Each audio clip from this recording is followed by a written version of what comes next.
ओम नमो भगवते वासुदेवाय नमः। सुनते हैं आगे की कथा।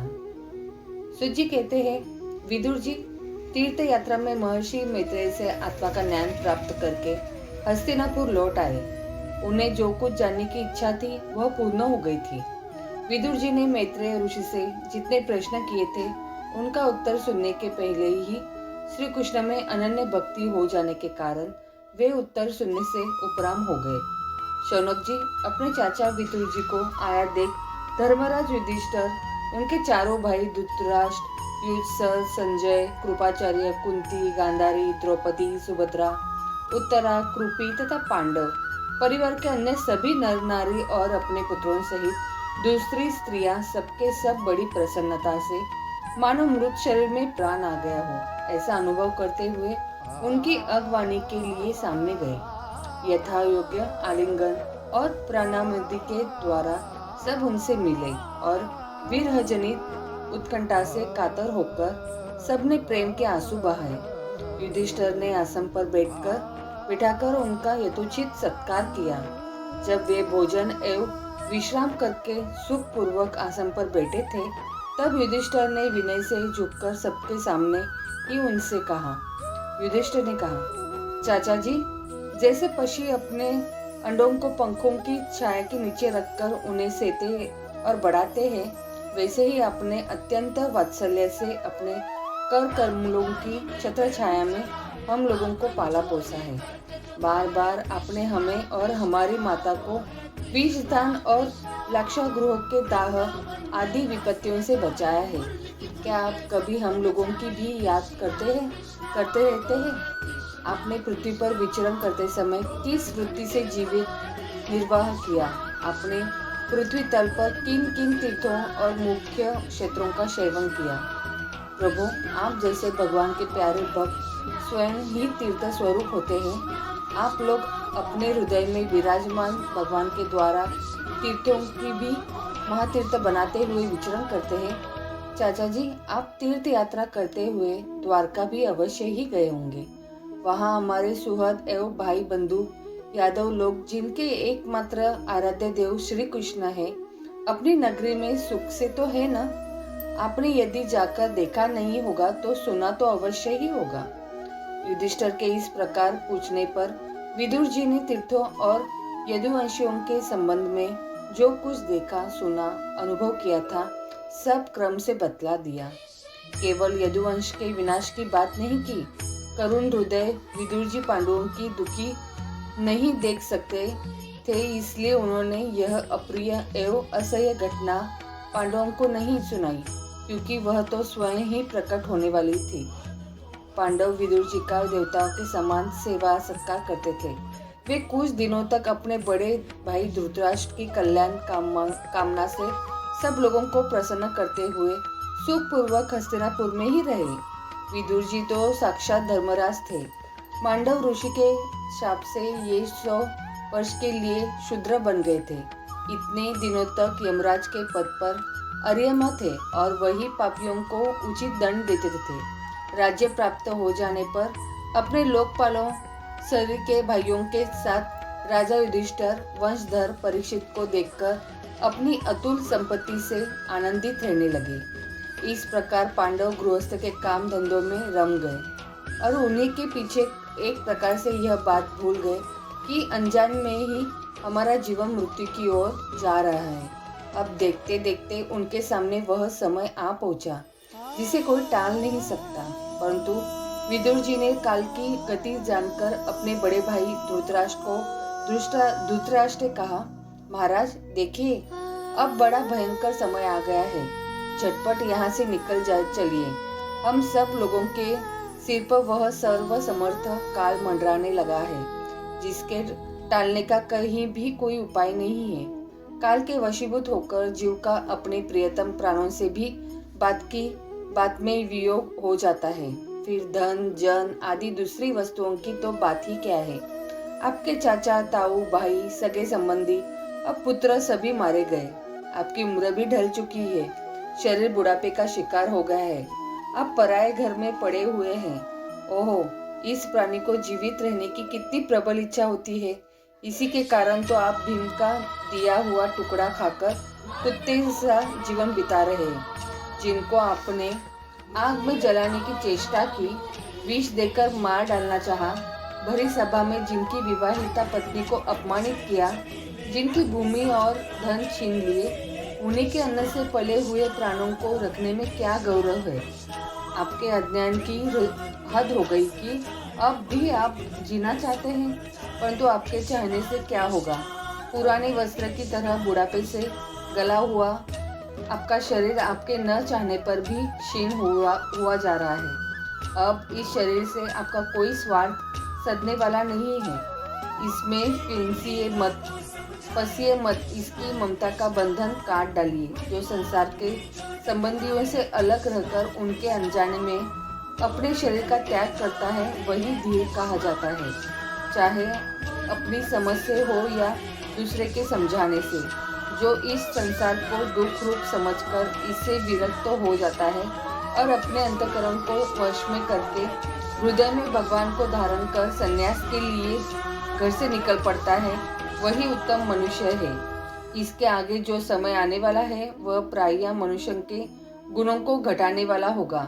इसलिए आप अपने कुटुंबियों से छिपकर उत्तराखंड में चले जाइए।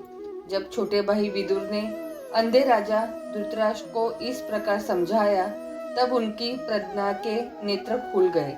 वे भाई बंधुओं के सुदृढ़ स्नेह पक्षों को काटकर अपने छोटे भाई विदुर के दिखलाए हुए मार्ग से निकल पड़े। अब परम पतिव्रता सुबल नंदिनी गांधारी ने देखा कि मेरे पतिदेव तो उस हिमालय की यात्रा कर रहे जो सन्यासियों के वैसा ही सुख देता है, जैसा वीर पुरुषों को लड़ाई के मैदान में से अपने शत्रु के द्वारा किए हुए न्यायोचित प्रहार से होता है। तब वे भी उनके पीछे पीछे चल पड़ी। अजात शत्रु युधिष्ठिर ने प्रातः काल संध्या वंदन तथा अग्निहोत्र करके ब्राह्मणों को नमस्कार किया और उन्हें तिल, गौ, भूमि और सुवर्ण का दान दिया। इसके बाद जब वे गुरुजनों की चरण वंदना के लिए राजमहल में गए, तब उन्हें धृतराष्ट्र, विदुर तथा गांधारी के दर्शन नहीं हुए। युधिष्ठिर ने उद्विग्नचित होकर वही बैठे हुए संजय से पूछा, संजय, मेरे वे वृद्ध और नेत्रहीन पिता धृतराष्ट्र कहाँ है? पुत्र शोक से पीड़ित दुखिया माता गांधारी और मेरे परम हितेश चाचा विदुर जी कहाँ चले गए हैं? ताऊजी अपने पुत्रों और बंधु बांधवों के मारे जाने से दुखी थे। मैं बड़ा मंद बुद्धि हूँ, कहीं मुझसे किसी अपराध की आशंका करके वे माता गांधारी सहित गंगा जी में तो नहीं कूद पड़े। अब जब हमारे पिता पांडु की मृत्यु हो गई थी और हम लोग नन्हे नन्हे बच्चे थे, तब इन्हीं दोनों चाचाओं ने बड़े बड़े दुखों से हमें बचाया था। वे हम पर बड़ा ही प्रेम रखते थे। हाय, वे यहाँ से कहाँ चले गए? सुजी कहते हैं, संजय अपने स्वामी धृतराष्ट्र को न पाकर कृपा और स्नेह की विकलता से अत्यंत पीड़ित और विरताहु हो रहे थे। वे युधिष्ठिर को कुछ उत्तर न दे सके। फिर धीरे धीरे बुद्धि के द्वारा उन्होंने अपने चित्त को स्थिर किया, हाथों से आंखों के आंसू पोंछे और अपने स्वामी धृतराष्ट्र को चरणों का स्मरण करते हुए युधिष्ठिर से कहा।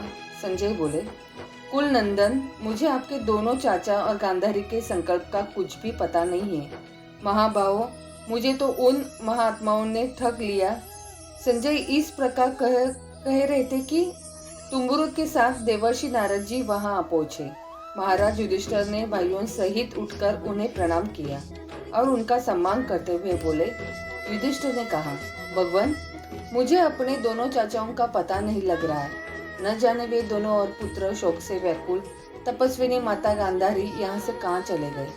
भगवान, अपार समुद्र में कर्णधार के समान आप ही हमारे पारदर्शक हैं। तब भगवान के परम भक्त भगवानमय देवर्षि नारद ने कहा, धर्मराज, तुम किसी के लिए शोक मत करो, क्योंकि यह सारा जगत ईश्वर के वश में है। सारे लोग और लोकपाल विवश होकर ईश्वर की ही आज्ञा का पालन कर रहे हैं। वही एक प्राणी को दूसरे से मिलाता है और वही उन्हें अलग करता है। जैसे बैल बड़ी रस्सी में बंधे और छोटी रस्सी से नथे रहकर अपने स्वामी का भार ढोते हैं, उसी प्रकार मनुष्य भी वर्णाश्रमादि अनेक प्रकार के नामों से वेदरूप रस्सी में बंधकर ईश्वर की आज्ञा का अनुसरण करते हैं। जैसे संसार में खिलाड़ी की इच्छा से खिलौनों का संयोग और वियोग होता है, वैसे ही भगवान की इच्छा से ही मनुष्यों का मिलना बिछड़ना होता है। तुम लोगों को जीवन रूप से नित्य मानो या देह रूप से अनित्य, अथवा जड़ रूप से अनित्य और चेतन रूप से नित्य, अथवा शुद्ध ब्रह्म रूप से नित्य अनित्य कुछ भी न मानो। किसी भी अवस्था में मोहजन्य आसक्ति के अतिरिक्त वे शोक करने योग्य नहीं है। इसलिए धर्मराज, वे दिन दुखी चाचा चाची असह्य अवस्था में मेरे बिना कैसे रहेंगे? इस अज्ञान जन्य मन की विकलता को छोड़ दो। यह 5 भौतिक शरीर काल, कर्म और गुणों के वंश में है। अजगर के मुंह में पड़े हुए पुरुष के समान यह पराधीन शरीर दूसरों की रक्षा ही क्या कर सकता है? हाथ वालों के बिना हाथ वाले, 4 पैरों वाले पक्षियों के बिना पैरों वाले, और उनमें भी बड़े जीवों के छोटे जीव आहार है। इस प्रकार एक जीव दूसरे जीव के जीवन का कारण ही हो रहा है। इन समस्त रूपों में जीवों के बाहर और भीतर वही एक स्वयं प्रकाश भगवान, जो संपूर्ण आत्माओं के आत्मा है, माया के द्वारा अनेकों प्रकार से प्रकट हो रहे हैं। तुम केवल उन्हीं को देखो। महाराज, समस्त प्राणियों को जीवन दान देने वाले वे ही भगवान इस समय इस पृथ्वी पर देवद्रोहियों का नाश करने के लिए काल रूप से अवतीर्ण हुए हैं। अब वे देवताओं का कार्य पूरा कर चुके हैं। थोड़ा सा काम और शेष है, उसी के लिए वे रुके हुए हैं। जब तक वे प्रभु यहाँ है, तब तक तुम लोग भी उनकी प्रतीक्षा करते रहो। धर्मराज, हिमालय के दक्षिण भाग में जहाँ सप्त ऋषियों की प्रसन्नता के लिए गंगा जी ने अलग अलग 7 धाराओं के रूप में अपने को 7 भागों में विभक्त कर दिया है, जिसे सप्त स्तोत्र कहते हैं, वही ऋषियों के आश्रम पर धृतराष्ट्र अपनी पत्नी गांधारी और विद्रुप के साथ गए हैं, जहाँ वे त्रिकाल स्नान और विधि पूर्वक अग्निहोत्र करते हैं। अब उनके चित्त में किसी प्रकार की कामना नहीं है। वे केवल जल पीकर शांत चित्त से निवास करते हैं। आसन जीतकर प्राणों को वश में करके उन्होंने अपनी 6 इंद्रियों को विषयों से लौटा लिया है। भगवान की धारणा से उनके तमोगुण, रजोगुण और सत्वगुण के मल नष्ट हो चुके हैं। उन्होंने अहंकार को बुद्धि के साथ जोड़कर और उसे क्षेत्रज्ञ आत्मा में लीन करके उसे भी महाकाश में घटाकाश के समान सर्वाधिष्ठान ब्रह्म में एक एक कर दिया है। उन्होंने अपनी समस्त इंद्रियां और मन को रोककर समस्त विषयों को बाहर से ही लौटा दिया है और माया के गुणों से होने वाले परिणामों को सर्वथा मिटा दिया है। समस्त कर्मों का संन्यास करके वे इस समय ठुंड की तरह स्थिर होकर बैठे हुए हैं। अंततः तुम उनके मार्ग में विघ्न रूप मत बनना। धर्मराज, आज से 5वें दिन वे अपने शरीर का परित्याग कर देंगे और वह जल कर भस्म हो जाएगा। गार्हय पत्यादि अग्नियों को द्वारा पर्णकुटी के साथ अपने पति के मृतदेह को जलते देखकर बाहर खड़ी हुई साध्वी गांधारी भी पति का अनुगमन करती हुई उसी आग में प्रवेश कर जाएगी। धर्मराज, विदुर जी अपने भाई का आश्चर्यमय मोक्ष देखकर हर्षित और वियोग देखकर दुखित होते हैं। वे वहां से तीर्थ सेवन के लिए चले जाएंगे। देवर्षि नारद यहाँ कहकर तुम्बुरा के साथ स्वर्ग को चले गए। धर्मराज युधिष्ठिर ने उनके उपदेशों को हृदय में धारण करके शोक को त्याग दिया। बोलो प्रेम से राधे राधे।